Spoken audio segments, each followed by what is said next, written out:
बहुत समय पहले कनिका और राधा नाम की दो बहनें अपनी सौतेली माँ सावित्री के साथ रहती थीं। सावित्री की अपनी भी एक बेटी थी जिसका नाम खुशी था। खुशी और सावित्री राधा और कनिका के साथ बहुत बुरा व्यवहार करती थीं और उनसे घर का सारा काम करवाती थीं। अरे ओ राधा की बच्ची, कहाँ मर गई? जी माँ, बोलिए क्या हुआ? सुन, मेरी बेटी का आइसक्रीम खाने का मन है। ये ले पैसे और आइसक्रीम लेकर आ। और हाँ, चॉकलेट फ्लेवर ही लाना। माँ, आइसक्रीम खाने का मन तो मेरा भी है।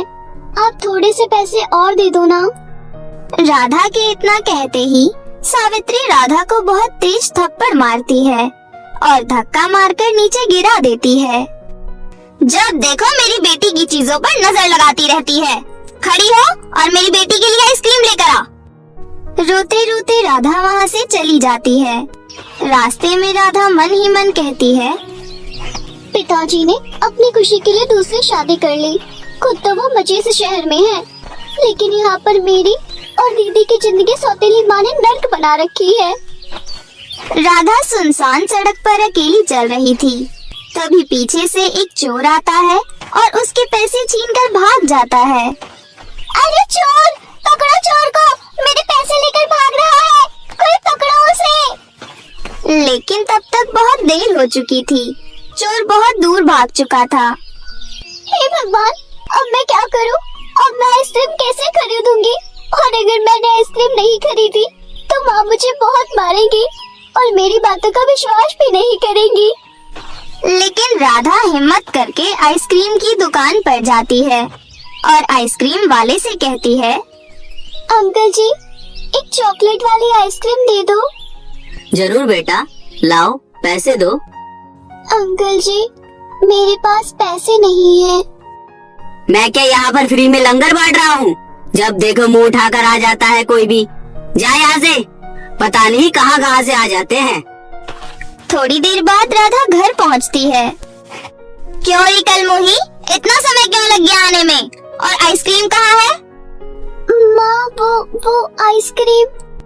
क्या वो कर रही है? कहाँ है आइसक्रीम? जल्दी बताओ। माँ, एक चोर सारे पैसे छीन कर ले गया। मैं आइसक्रीम नहीं खरीद पाई। अरे माँ, ये देखो कितना झूठ बोल रही है। उन पैसों से इसने खुद ही आइसक्रीम खा ली होगी। दोनों माँ बेटी मिलकर राधा को पीटने लगती हैं। आज पूरे दिन तुझे खाना नहीं मिलेगा। जा यहाँ से और घर का काम कर, हरामखोर कहीं की। रोते रोते राधा अपनी बड़ी बहन कनिका के पास आती है और सारी बात बताती है। बहन, तुम रो मत, मुझे पता है तुमने ऐसा नहीं किया। दीदी, हमें इन दोनों से कैसे छुटकारा मिलेगा?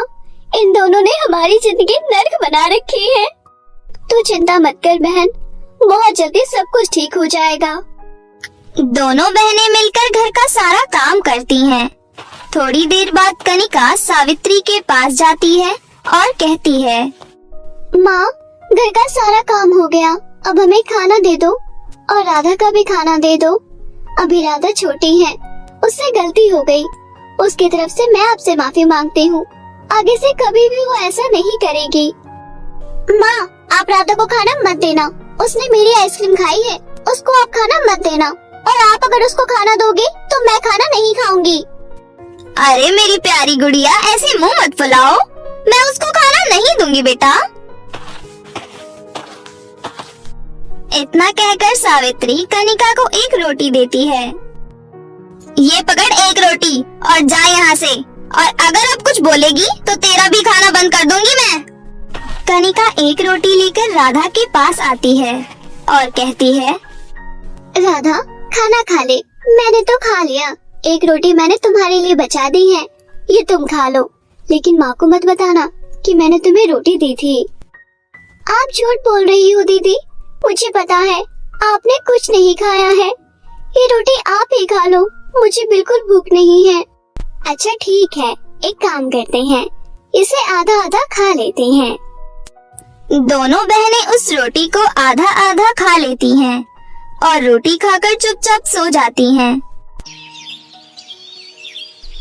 अगले दिन सावित्री राधा और कनिका को अपने पास बुलाती है और कहती है, सुनो तुम दोनों, ये लो पैसे और बाजार से जाकर फल और सब्जियां ले आओ। और हाँ, आज तुम दोनों बाजार बिना चप्पल के जाओगी, यही तुम्हारी सजा है।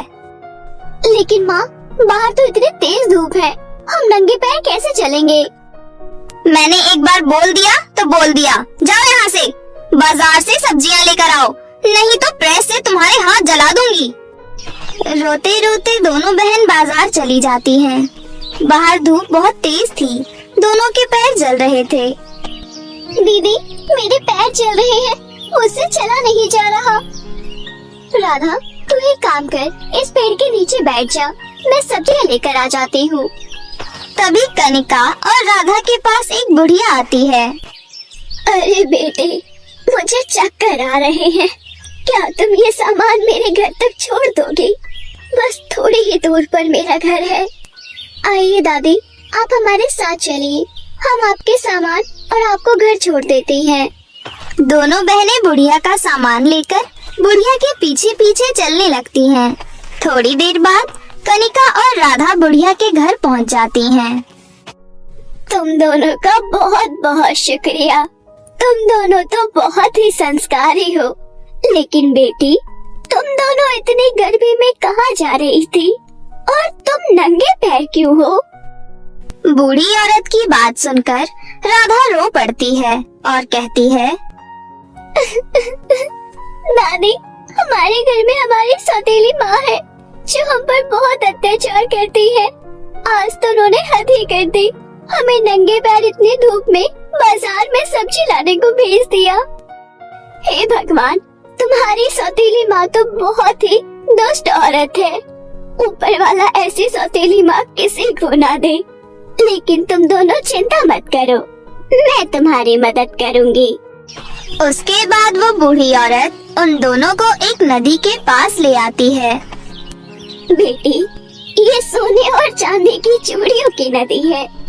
हे जादुई नदी, इन दोनों बहनों की मदद करो। तभी उस नदी से सोने और चांदी की चूड़ियां बाहर निकल कर आती हैं।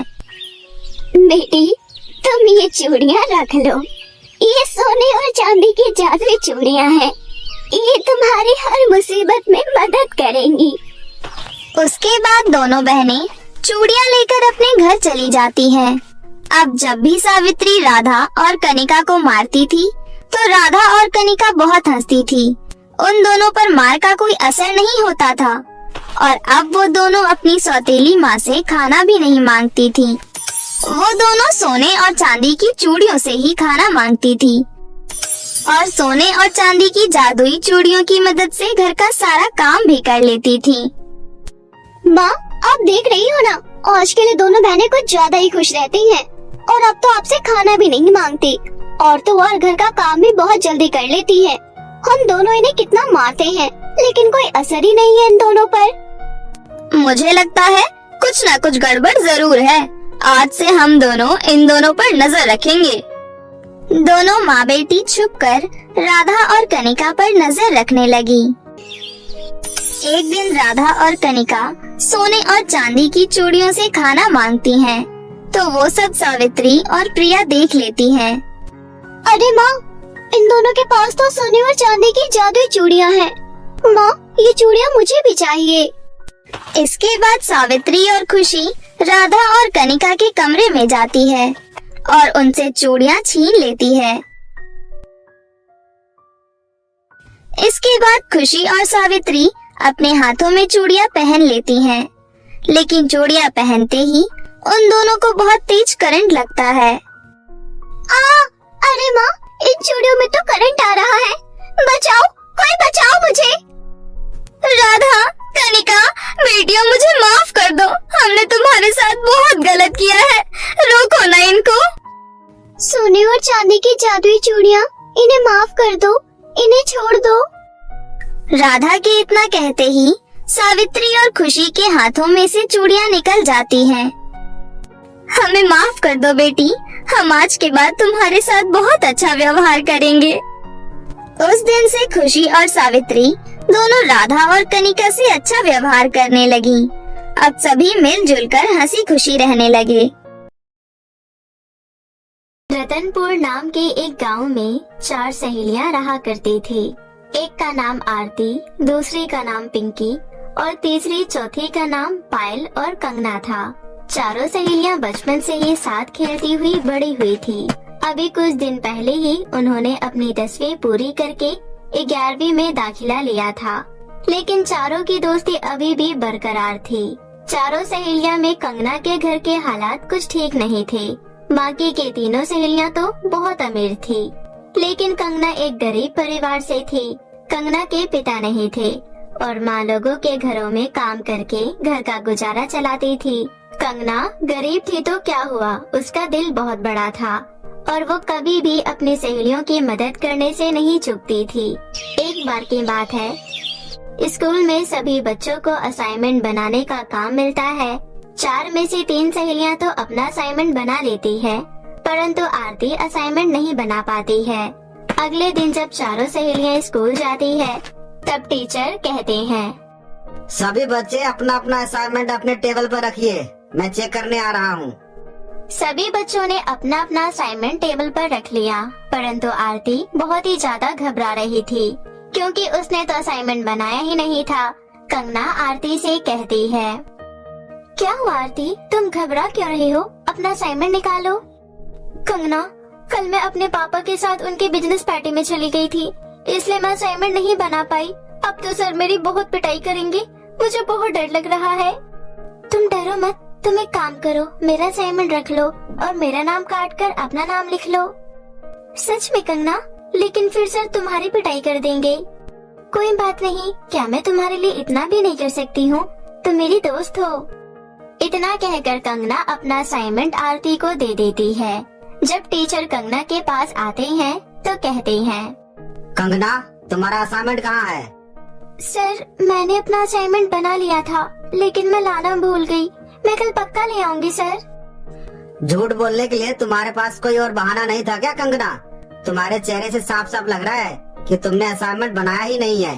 अभी से भी समय है, पढ़ाई लिखाई पे ध्यान दो, वरना फेल हो जाओगे। अब सभी बच्चों के सामने 10 उठक बैठक लगाओ। टीचर के कहने पर कंगना सभी बच्चों के सामने 10 उठक बैठक लगाती है।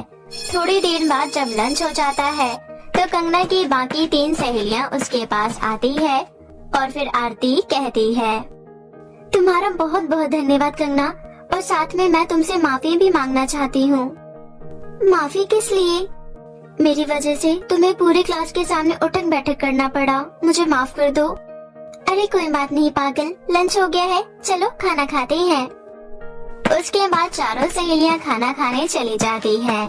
कंगना के अलावा बाकी तीनों बहुत अच्छा खाना लाया करती थी, लेकिन कंगना सूखी रोटी और चटनी लेकर आया करती थी।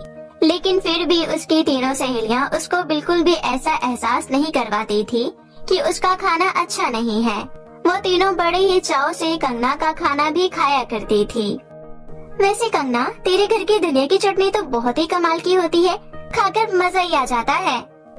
हाँ आरती, तुमने बिल्कुल सही कहा, मुझे भी कंगना के घर का खाना बहुत अच्छा लगता है। रहने भी दो अब तुम लोग, मुझे पता है तुम लोगों को सैंडविच और कटलेट के आगे मेरी सूखी रोटी और धनिया की चटनी थोड़ी ना अच्छी लगती होगी। तुम तो बस मेरा दिल रखने के लिए कहती हो। ऐसा कुछ भी नहीं है कंगना, अब तू ज्यादा मत बोल और चुपचाप से खाना खा, समझी? बड़ी आई। इसी तरह उन चारों में बहुत प्यार था। कुछ समय बीत जाता है और उनकी दोस्ती में कोई भी बदलाव नहीं आता है। एक बार की बात है, कंगना का बर्थडे आने वाला था। उसी विषय में कंगना की तीनों सहेलियां आपस में बात कर रही थी। गाइस, कंगना का बर्थडे आने वाला है और तुम्हें तो अच्छे से पता है उसके घर में उसका बर्थडे सेलिब्रेट नहीं करते। हाँ, तुम सही कह रही हो। तो फिर हमें क्या करना चाहिए? मैं बताती हूँ हमें क्या करना है। हम उसके लिए एक सरप्राइज पार्टी प्लान करते हैं और तीनों मिलकर उसे एक बहुत एक्सपेंसिव गिफ्ट देंगे। हाँ, ये आइडिया सबसे बेस्ट है। मुझे तुम्हारा आइडिया बहुत अच्छा लगा। लेकिन क्या?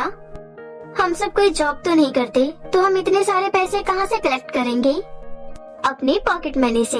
हमें हर हफ्ते पॉकेट मनी तो मिलती है ना। हम तीनों अपनी अपनी पॉकेट मनी सेव करेंगे और उसके बाद एक छोटी सी पार्टी प्लान करेंगे और उसके लिए एक एक्सपेंसिव सा लहंगा खरीदेंगे, क्योंकि उसके पास कोई लहंगा नहीं है और उसे लहंगा बहुत पसंद है। तीनों आपस में कंगना के बर्थडे की प्लानिंग कर लेती है। अब वो तीनों अपनी हर हफ्ते की पॉकेट मनी सेव किया करती थी। दिन बीतते जाते हैं और समय का बिल्कुल पता नहीं चलता।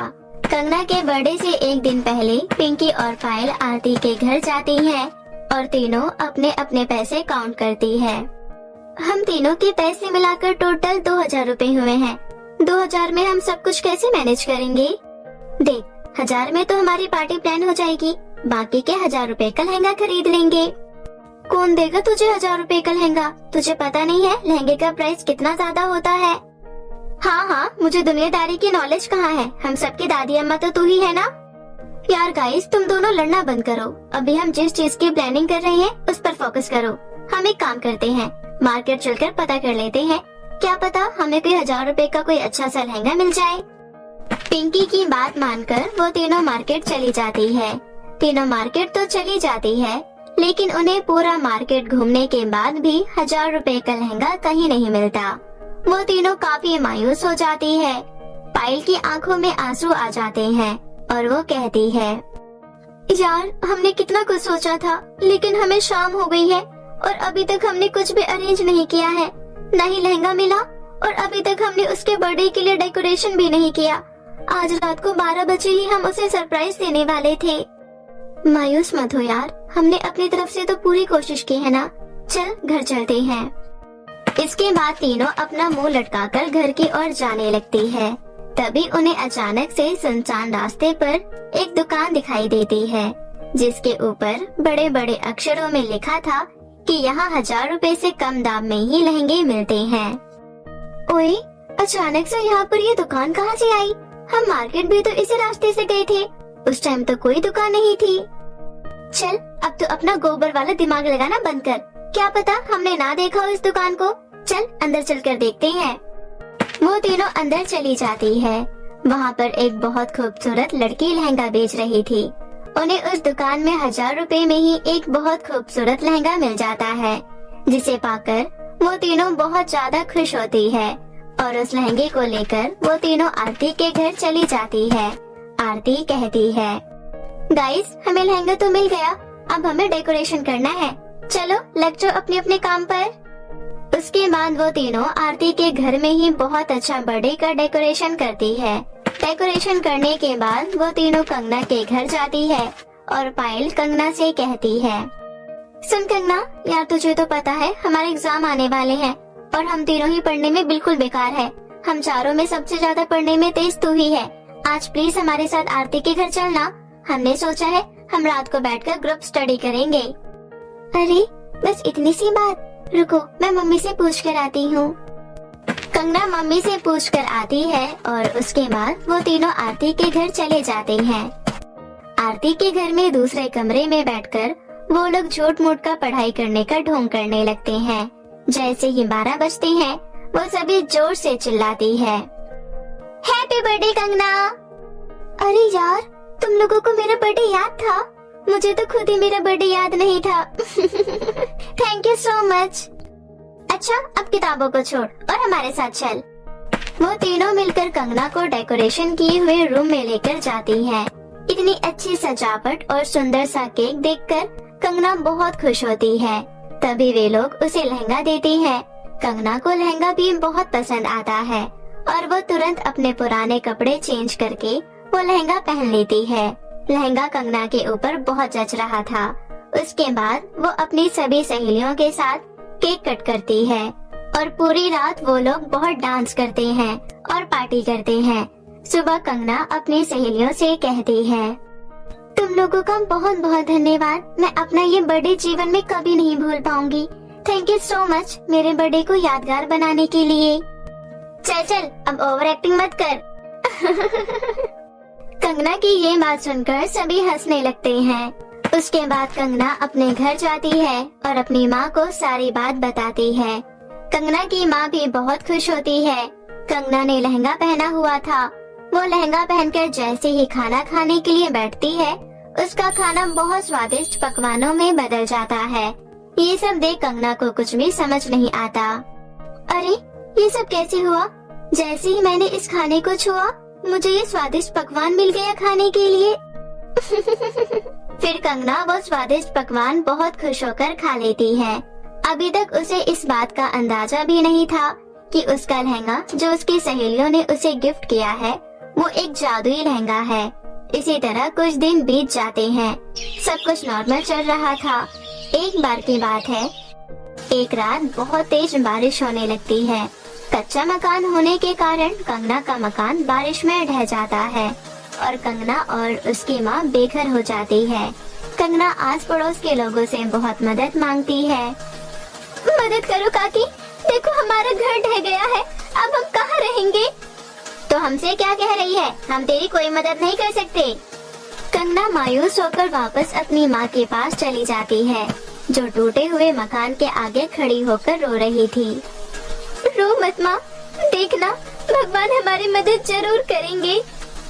तभी अचानक से कंगना का जादुई लहंगा, जो कि मलबे के नीचे दबा हुआ था, एकदम से बहुत बड़ा आकार ले लेता है और एक लहंगे के घर के रूप में बदल जाता है। ये सब देख दोनों माँ बेटी बहुत हैरान हो जाती है। माँ, ये तो वही लहंगा है जो मेरी सहेलियों ने मुझे मेरे बर्थडे पर गिफ्ट किया था। अच्छा, इसका मतलब उस दिन जो अचानक से अच्छे अच्छे पकवान मेरे सामने आ गए थे वो इस लहंगे के जादू से हुआ था। मतलब ये लहंगा जादुई है। चलो माँ, अंदर चलकर देखते हैं। फिर दोनों माँ बेटी उस लहंगे के घर के अंदर जाती हैं। वो घर बहुत ही विशाल था और बहुत आलीशान भी था। वहाँ उनकी जरूरतों की सारी चीजें मौजूद थी। कंगना बहुत खुश होती है। अगले दिन स्कूल जाने के लिए उसकी तीनों सहेलियाँ उसको बुलाने आती है, लेकिन वहाँ पर उसका घर ना देखकर एक लहंगे का विशाल घर देख वे तीनों हैरान हो जाती है। आरती, क्या ये अपनी कंगना का घर है? हाँ, और तुझे ये लहंगा कुछ जाना पहचाना नहीं लग रहा? अबे ये तो वही लहंगा है जो हमने उसको बर्थडे पर गिफ्ट किया था। वे लोग इस तरह से बातें कर ही रही थी कि तभी कंगना घर से बाहर निकलती है और उन्हें सारी बात बताती है। सारी बात जानने के बाद वो चारों सहेलियां उस दुकान पर जाती है जहाँ से उन्होंने वो लहंगा खरीदा था। जब वो वहाँ पहुँचती है तो देखती है कि वहाँ तो कोई दुकान ही नहीं है। ये सब क्या हो रहा है? मुझे तो कुछ भी समझ नहीं आ रहा। तुझे कुछ समझ आएगा भी नहीं बुद्धू, क्योंकि तेरे दिमाग में गोबर जो भरा है। इस तरह चारों सहेलियां हंसने लगती है। उस दिन के बाद से जादुई लहंगे के घर की वजह से कंगना को भी किसी चीज की कोई कमी नहीं होती और अब वो अपनी सहेलियों की तरह अपना जीवन खुशी खुशी व्यतीत करने लगती है।